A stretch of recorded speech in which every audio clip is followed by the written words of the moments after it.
Good evening. This is video number 7, which is rather good. It's been just 7 weeks, and I think we are better. I don't squint as much. I don't avert my eyes so much from the camera, but I still like looking at the center. And I think my voice is better. I learned that I don't have to have that YouTube voice of. I think you've watched videos where you're supposed to. If you watch videos on how to do YouTube videos, you're supposed to have yourself on more than 100% on a YouTube video. And I thought I found that unnatural. Now that I'm an introvert, I didn't think I wanted to do anything like that. So it was a gamble, really, trying to be myself, whatever that means. Trying to sound quiet and yet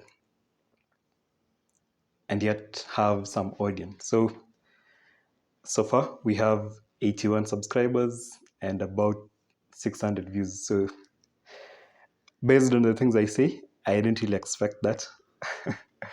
I thought YouTube is just for cat videos and videos on videos and things which trend. So for long-term, maybe educational material, this is a surprise. So for today, we're going to speak about education in the most general sense. So education, I like simple definitions. So education means just to educate yourself or to educate someone else, to make someone know something, whether a skill, a trade, some information. That's education. So we're going to think of what true education might mean. And then truth then is that which is true, that which is in alignment to the highest eternal standards. Now that I said that, I used to stammer and I used to lisp. I could not say the word truth. I think I said it without flinching, which is an improvement. So, education. There's this time I used to have a TikTok account and a Netflix account, the app rather, not the account. And there were studies which showed that for when YouTube Shorts were introduced or when TikTok was introduced, people did not know the difference between a real video and an advertisement. And I thought that was something surprising. Just imagine you scroll from one video to the next and you can't tell the difference between an advertisement, and a video. And I thought, if that's how much your brain has been taken off the picture, then I don't think I need TikTok and Netflix. And then when I used to study about mind control and how the big boys control the thoughts of the masses, there used to be things like subliminal messaging and all that, where you find that after watching a certain video, there are things you're likely to do which you won't have done otherwise without watching the video. So those are things which used to concern me. I used to think, if these things are really true, then we are in for a ride, at least in the wrong direction. And in the Noahic times, I believe in the Bible. So in the pre-Noahic times, the time before the flood, the antediluvian times, the elites of that time came up with constant round of amusements to keep people from pondering about their destiny. And I think that's happening now too. My grandfathers used to have a constant round of entertainment, even in their Black Africa at that time. So the devil is everywhere, whether in Europe or uh, Africa, whether Africa which is modernized now, or that which was my grandparents, or even just 4,000 years ago, before the flood. It said that the flood occurred in about the year 1666. It's been long since I studied Bible history, but that's about the time in which the flood occurred. So we're going to look at the basis of the origin of school. Previously, people used to have professionals running in families. in the Hammurabi law code, Hammurabi, I read of Hammurabi when I was quite young. He came up with the system of education where any professional must pass his knowledge to those below him. If I'm a doctor, or if okay, I'm not a doctor yet, but if I do YouTube videos, then I should teach someone else how to do YouTube videos, which is actually true, given that I read a book from the best YouTubers on how to do YouTube. I didn't follow their advice exactly, but at least I read what they did, and I've viewed videos by them on best practices, what to do, what not to do, how to record, and stuff like that. Yeah, I've departed from many of them, but I have read. I think it's impossible to venture into such things without some degree of knowledge from insiders, if there's such a thing as an insider in just pressing record. So just about 100 years ago, no one could publish a video on a TV without paying a large sum of money. And just 500 years ago, not 500 years ago, America came into existence about the year 1776. So just 300 years ago, or 200 and something, you could not print anything without going through the red tape, the bureaucracy of that time. So we live in the times in which it is easiest to disseminate information. You just go to a blog site and press release, and that's just publish, and already something is published. It's available to the public. So again, we said in a previous video that the devil is most exultant in two periods, in terms of ignorance and in terms of a lot of knowledge. So in ignorance, the devil obviously keeps people unaware of what's going on. And in terms of great light, the devil produces a lot of counterfeit light for you to be mesmerized in. I can use the example of medicine.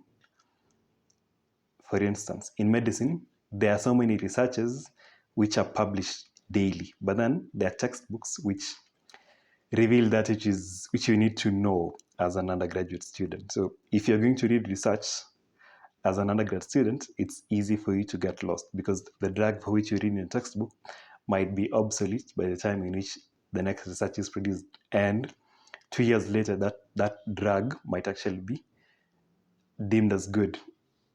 Yeah, so there are those things. So education, at least the books I've read on this was by Susan Jacoby, and I don't remember the name of the other guy. And there are books by Dr. Just Milu, about menticide. So I look at education from both sides, the negative side and the good side. So educause is a Greek word. I don't think we need to go into the definitions of that. But factory schooling, as we refer to it now, where you get like a lot of students crammed into a room and then you teach them some sort of syllabized, structured knowledge for some time. For how many years does someone study? I've been in school since I was 6 years. So that's 12 years of primary school and 4 of high school. That is 16 plus about 8 of campus. That's like 24 years of school. And okay, the average student takes about 20 years in school. So that's a lot. So what if what you're studying in school might not be to your best interest? Of course, you need to become a doctor, a lawyer, some sort of a knowledge worker and stuff like that. But what if what you're studying is not the correct thing to study or is mingled with evil? Okay, for students like me who are interested in philosophy and history, we're usually told that you actually do not need to study the dead languages of the ancient time. You don't need to study Greek and Latin, things of which I've actually studied, at least partly. And it is really a surprise to us. You think, why don't you need to study that? And it's because they're dead languages. Yes, you need to study the Latin Bible, the Vulgate and the Greek Bible and Hebrew, maybe to understand, and maybe French and German and some of these languages. But the thing is, you need first of all to understand how to use English well, and then all these things are going to fall into place. The bad part about, let's say, studying about Greek mythology is, if anyone has studied those books by Homer and by all those Greek writers, they usually filled with incest, murder, manipulation, all these things, even abuse of children. And it's a truth that by beholding we become changed. So what you study, it's actually said that Alexander the Great patterned his life after the life of this Greek god. I can't remember his name. The one who was mighty in war all the time. So if Alexander conquered the world by thinking he was a certain god or by patterning his life after a certain god, even this guy who conquered entire Europe, Napoleon Bonaparte, he actually thought he was Alexander.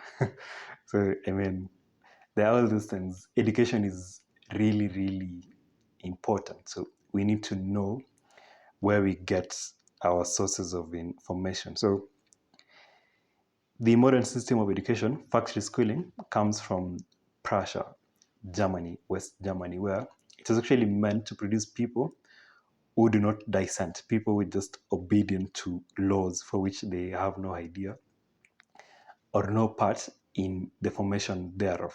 So that's really the history of education. School is a Greek word which means that you just sit alone and engage with your thoughts. That is school. Okay? So there's school and then there's factory schooling. So school in the Hellenistic period, or even in the classical era of Greece, was majorly a function of intellectual depth or intellectual greatness. And I think this was the same for Egypt, though Egypt and Assyria and Babylon were majorly given to mysticism, but there's a lot of science in their regard, science at least which related to what they needed, architecture, crop farming, and there are some cities which are found to have had a water drainage system from about 4,000 years ago, 4,000 BCE. And I thought that was important. Paper money was there in Babylon. So paper money is not an invention of our times. And Babylonians actually believed that we are not the center of the universe. So it's surprising that history goes that way, human history, that is an age of light, darkness, light, darkness, light, darkness. So while we live in an age of light, but we still believe that the earth is actually flat. So yeah, light, darkness. It shall be the words of Charles Dickens. This is the best of times and the worst of times. The times of the greatest light and the times of the greatest foolishness. The times of the greatest knowledge and the times of the highest ignorance. So these are, any time is always the best of time and the worst of time. I can use an example. If I go to our hospital now, there'll be someone who is being born and someone who is dying. So this same time, there's someone who is dying and there's someone who is being brought to existence. So nobody can really judge whether something is good or bad,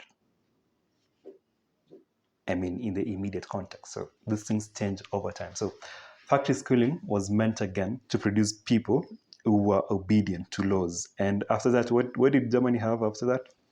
We had the World Wars, where there came Hitler. I don't know how to pronounce the word, Fuhre, Führer or Führer. So what necessitated the existence of tyrants in the times of old were not the existence of mean men, but the existence of weak men, people who were unwilling to question authority, people who were willing to let a few people have all the power. And if that happens, Bible prophecy seems to suggest that we are actually going back to tyranny. and things are not going to get better, despite all the speculations we have. So we're going back to tyranny. There'll be a worldwide economy and persecution and all that. It's actually impossible to think that way, but 2020 COVID showed that it's actually easy to set a group of people against other people. I never took COVID vaccine, for instance, but I feared for my life. I could walk into a place and people viewed me as some enemy of sorts, an enemy of progress. And then a few years later, some state in America actually stated that they don't accept blood donations from people who took the spike proteins for the vaccine. So you see, those things are they undulate a lot. One thing is right one moment, and then the next moment it's actually wrong. So yeah, the main question in the Bible times or in humanity really is the question of freedom. Do I have a choice to choose what happens to me? The freedom of conscience. Romanism, popery, and this tyranny is against one thing. It's against my own agency. Yes, it's my body. So do you have a right over my body? Yes, polio vaccine is good, but I can decide not to take it. So will you take that away from me? Will you force it into me? So while this discussions about freedom and all, while they really seem to matter, we know that you're going to lose that. Think of how America and nations of the European descent actually they kill Muslims almost every other time, and nobody complains about that because these people are labeled as terrorists. And once you're labeled as a terrorist, anything is right to be done to you. So what if someday you are labeled as a terrorist? Yeah, these are questions somebody needs to ponder upon. So education is actually meant to produce a more integrated human being. Should give you a physical education where you're not overweight, you're not underweight, you're not weak, you're not feeble, you're able to do your duties well. That is physical education. Should also be moral. There should be an education of what is right and wrong. I think there are all these groups which really are activistic. They propound that there's no such thing as right and wrong, and yet they are very insistent in their own agendas that it actually confounds the entire thing. If there's nothing like right and wrong, then why do you insist on me to take your own ideas? Yeah. If I am a free moral agent, then why do you force your own ideas on me? If I don't want to be gay, must I accept your situation? If if I know that homosexual people are bad company, does my keeping away from them means I'm homophobic? Can you enact a law for me to love someone I don't like?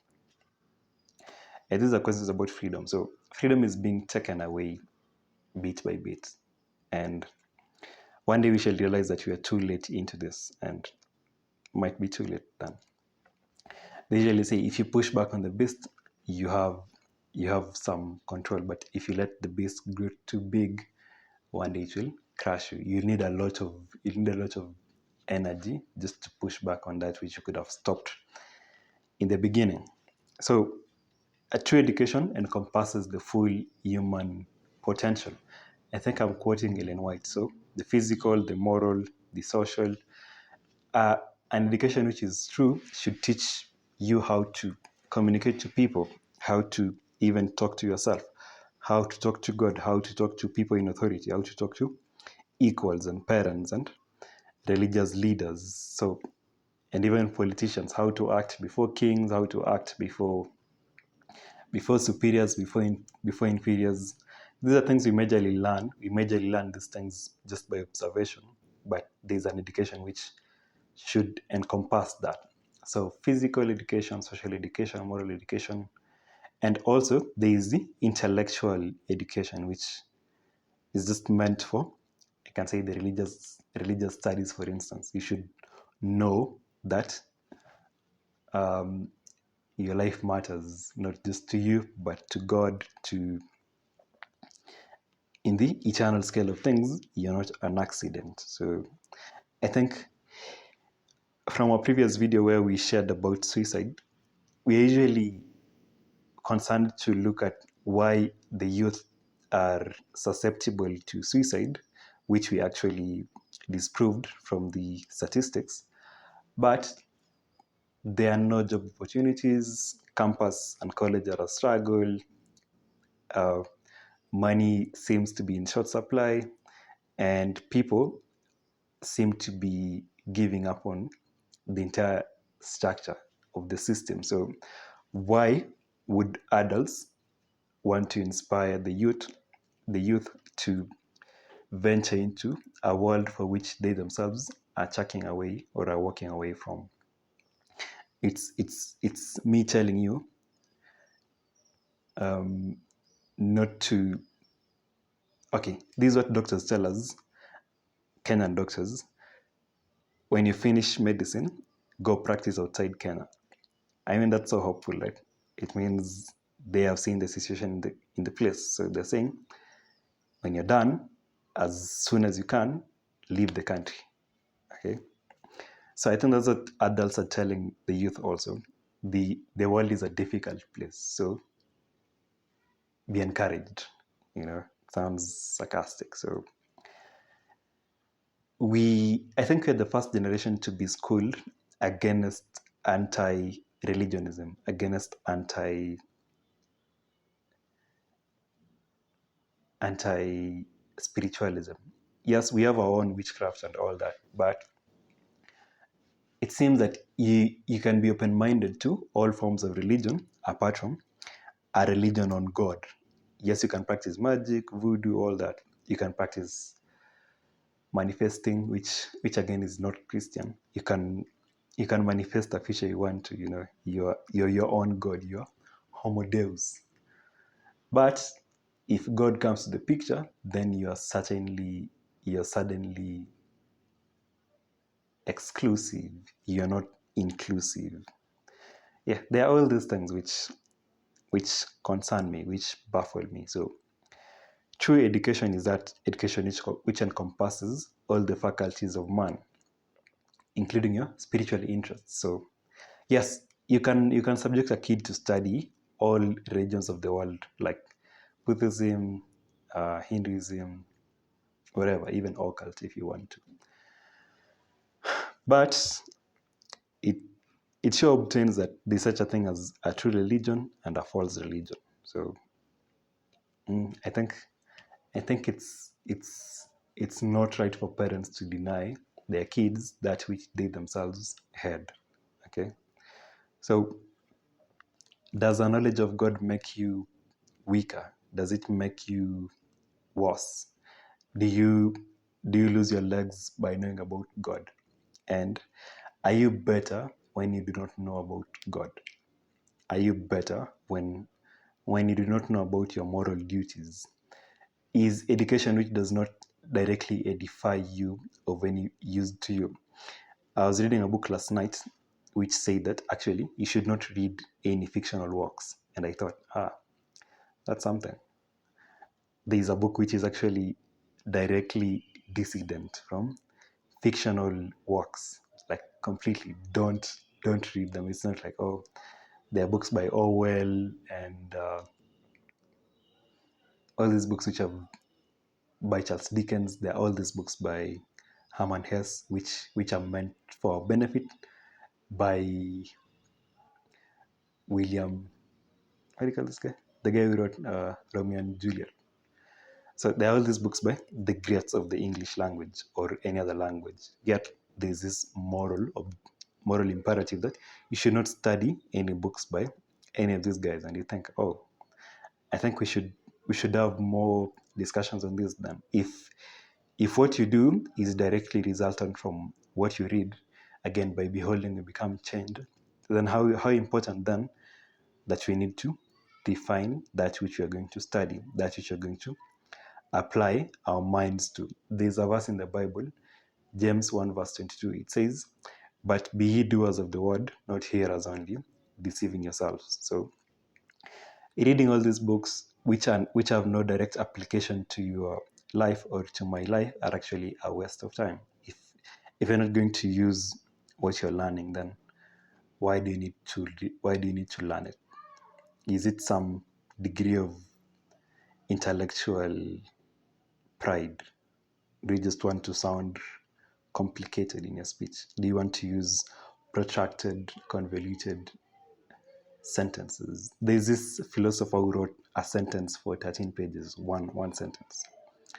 So do you read books to be like him, or to live a better life, to live more wisely, to be a better person to your friends, to God, to your nation? Yeah, so that's the thoughts. Those are my thoughts on education. I think we shall go on sometime later.